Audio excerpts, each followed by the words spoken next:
Kızılcık Şerbeti'nde fırtınalar dinmek bilmiyor. Yeni bölümle birlikte sezona damga vuracak gelişmeler birer birer ortaya çıkmaya başlayacak. Seyircinin aklındaysa yanıt bekleyen birçok soru var. Mustafa ve Nilay evliliği sona mı erecek? Işıl sonunda yaptıklarının bedelini ödeyecek mi? Her bölümde yeni bir entrika ile karşımıza çıkan Beril bu kez hangi planla sahne alacak? Kıvılcım'ın hamileliği risk altında mı? Ve Nursema ile Firaz arasında çatlaklar mı oluşuyor? Tüm bu soruların yanıtlarını ve daha fazlasını birazdan detaylıca konuşacağız. Ama öncesinde sizden küçük bir ricam var. Eğer siz de Beril diziye hiç yakışmadı, artık çıksın diyenlerdenseniz ve sorunlu karakterleri izlemekten sıkıldıysanız videomuzu beğenerek tepkinizi gösterin. Sayımızı görelim. Sizlerin desteğiyle bu videolar daha geniş kitlelere ulaşıyor.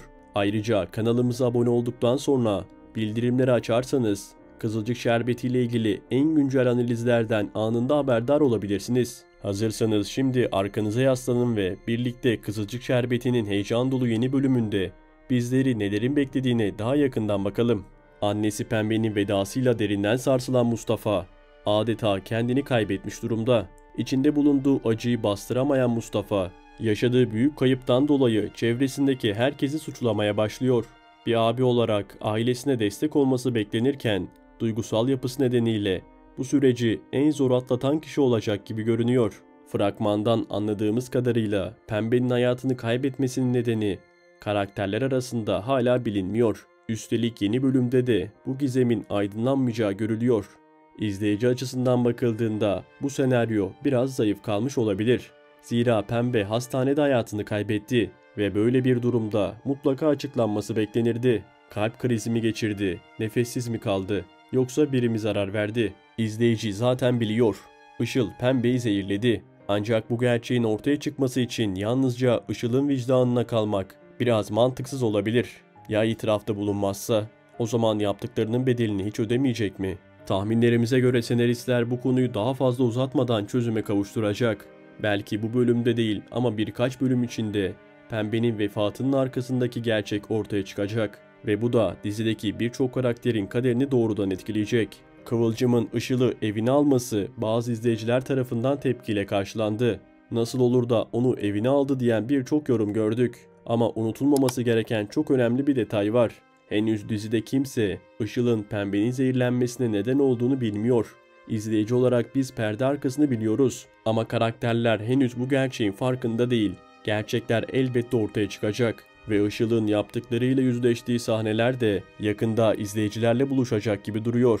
Özellikle Abdullah cephesinde bu gelişmelerin büyük etkisi olacak. Her ne kadar Pembe ile olan evliliğinde duygusal anlamda bir bağ kalmamış olsa da yılların getirdiği bir saygı vardı. Şimdi ise Işıl'la olan güveni tamamen sarsılacak.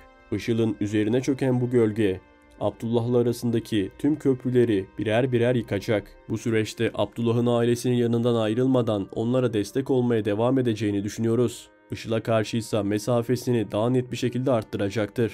Evde hüzün ve gerginlik hakim olsa da zamanla Ünallar yavaş yavaş toparlanma sürecine girmeye başlayacak. Hayat bir şekilde devam ediyor ve karakterler de yaşadıkları acıyla baş etmeye çalışarak normalleşmeye çalışacaklar. Diğer yandan fragmanda gördüğümüz Mustafa ve Meri sahnesi ise olayların seyrini değiştirecek cinsten. Mustafa'nın Meri'yi öpmesi Nilay için büyük bir hayal kırıklığı olacağını düşünüyorum. Ancak şu an yaşananların sıcaklığı içinde Nilay hemen sert bir tepki vermek istemeyecek. Çünkü o da biliyor ki Mustafa şu anda zor bir dönemden geçiyor ve sağlıklı düşünemiyor. Fakat bu sabır sonsuz değil. Biraz zaman geçtikten sonra Nilay mutlaka bu konunun hesabını soracaktır. Gidişata baktığımızda bu evliliğin sonu pek parlak görünmüyor. Nilay ve Mustafa'nın yolları büyük ihtimalle ayrılacak. Tahminime göre Nilay karakteri bu sezon sonunda ya da önümüzdeki sezon diziden ayrılabilir. Bu da dizinin yeni bir döneme geçiş yapacağının sinyallerinden biri olabilir. Yapım ekibi yeni karakterler ve taze enerjilerle hikayeye başka bir soluk getirmek istiyor gibi görünüyor. Doğa yeni bölümde oldukça zor anlar yaşasa da Fatih'le olan ilişkisinde artık toparlanma sürecine gireceğini düşünüyorum. Fragmandaki ipuçlarına bakarsak Doğan'ın Fatih'e destek olmaya devam edeceği ve bu sayede aralarındaki buzların yavaş yavaş erimeye başlayacağı anlaşılıyor. Ancak Doğan'ın bu süreçte yaşadıkları sadece Fatih ile sınırlı kalmayacak. Kendini istemediği tartışmaların tam ortasında bulacak. Gerek aile içi gerilimler, gerekse çevresindeki olaylar Doğayı istemeden de olsa olayların içine çekecek. Bu da karakterin yeniden ön planda olmasına neden olacak. Aslında Doğa karakteri ilk 2 sezona kıyasla bambaşka bir karaktere evrildi. Artık doğayı seven kadar sevmeyen de var diyebiliriz. Bu da dizimiz açısından oldukça dikkat çekici bir durum. Fakat yapım ekibi Doğan'ın bu kötü imajını toparlamak ve karakteri yeniden izleyiciyle barıştırmak için harekete geçmiş gibi görünüyor. Önümüzdeki bölümlerde Doğa olayların daha fazla merkezine yerleşecek. Hem Fatih'e destek olan güçlü bir kadın olarak hem de ailesiyle olan bağlarını yeniden güçlendiren biri olarak karşımıza çıkacak. Bu da onun eski sempatik ve sevilen haline dönüşünü hızlandıracak gibi duruyor. Daha kötüsü gelmez dediğimiz her an Kızılcık Şerbeti bizi bir kez daha şaşırtmaya devam ediyor. Son olarak diziye dahil olan Beril, izleyiciye adeta sabır testi yaşatıyor. Yaşadığı ağır kaybın ardından akıl sağlığını giderek yitirmeye başlamış olan Beril, şimdi de Kıvılcım'ı taklit etmeye başladı. İlk başta sadece bir takıntı gibi görünse de Beril'in davranışları giderek daha da tehlikeli bir hal almaya başlıyor. Şimdilik Kıvılcım'a doğrudan bir zarar vermese de zamanla onun yerini almak istediği açıkça belli oluyor. Özellikle Kıvılcım'ın hayatına, ilişkilerine ve hatta beden diline kadar her detayını taklit etmeye başlaması, işlerin ne kadar da ileri gidebileceğini gözler önüne seriyor. Asıl endişe verici kısımsa Beril'in Kıvılcım'ın hamileliğine zarar verebilecek bir noktaya ulaşması. Psikolojik olarak dengesi yerinde olmayan biri için bu tür bir takıntı son derece tehlikeli sonuçlar doğurabilir. Bu nedenle Beril hem Kıvılcım hem de Ömer için büyük bir tehdit haline gelmiş durumda. Kıvılcım ve Ömer çifti için oldukça hassas bir süreç yaşanırken Beril'in planları ve davranışları bu dengeyi tamamen bozabilir.